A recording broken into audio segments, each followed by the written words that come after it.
जब सरकार के मंत्री होते हैं वो शपथ लेते हैं और वो संविधान की शपथ लेते हैं, और जो व्यक्ति संविधान की शपथ ले करके अगर वो ये कहता है कि भाई हमारे लिए संविधान से ऊपर शरीयत है, तो मैं समझता हूँ कि हेमंत सोरेन जी को उनको मंत्रिमंडल से बर्खास्त करनी चाहिए। और उससे आगे भी जिस प्रकार से उन्होंने कहा है कि अभी तो मुसलमान सब्र कर रहे हैं, सब्र टूट जाएगी तो क्या शब्द प्रयोग क्या है कि मार काट मच जाएगी। नेता प्रतिपक्ष बाबूलाल मरांडी गिरिडीह पहुंचे। इस दौरान वे भाजपा के जिला कोषाध्यक्ष के आवास पहुंचे। यहां उन्होंने कार्यकर्ताओं से भी मुलाकात की। वहीं पत्रकारों से बातचीत करते हुए बाबूलाल मरांडी ने मंत्री हफीजुल के बयान पर प्रतिक्रियाएं दी। उन्होंने कहा, संविधान की शपथ लेने वाले सरकार के मंत्री संविधान के ऊपर शरीयत को मानते हैं। ऐसे मंत्री को हेमंत सोरेन अपनी मंत्रिमंडल से बर्खास्त करें। इस तरह से सरकार के मंत्री जब बोलेंगे तो राज्य में लॉ एंड ऑर्डर की क्या स्थिति होगी, आप सोच सकते हैं। उन्होंने बताया कि आए दिन दुर्गा पूजा हो या होली या फिर सरहुल पर्व में घटनाएं हो रही है, यह चिंता का विषय है। भाजपा इसे लेकर विरोध प्रदर्शन करेगी। इसकी शुरुआत कल राज्य की राजधानी से हुई है। वहीं उन्होंने सीएम हेमंत सोरेन के विदेश दौरे पर कहा कि आने वाला वक्त बताएगा कि सीएम हेमंत सोरेन विदेश निवेश करने गए हैं या राज्य के लिए निवेश लाने।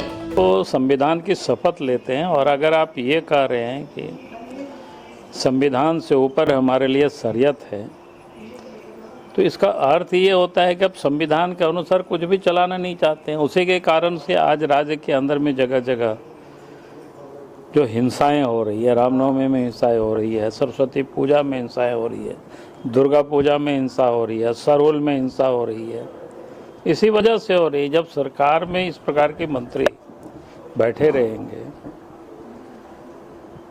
तो फिर इस प्रकार की घटनाएं होती है। अब ये तो समझना पड़ेगा वो निवेश करने गए हैं कि निवेश लाने गए हैं, क्योंकि हमने जानकारी प्राप्त की 11 ऐसे डेलीगेशन गया हुआ है, बड़ी लंबी चौड़ी। उसमें एक तो मुख्यमंत्री की पत्नी भी है उस डेलीगेशन में,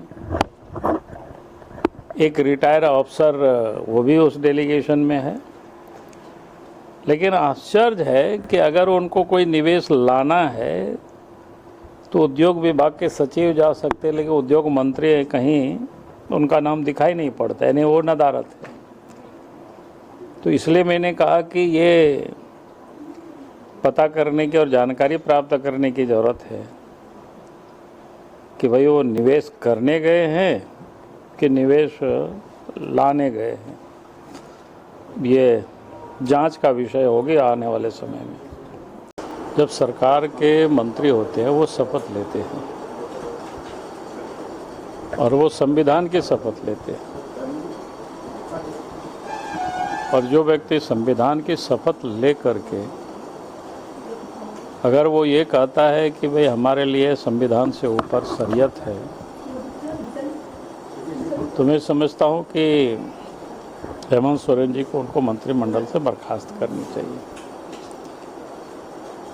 और उससे आगे भी जिस प्रकार से उन्होंने कहा है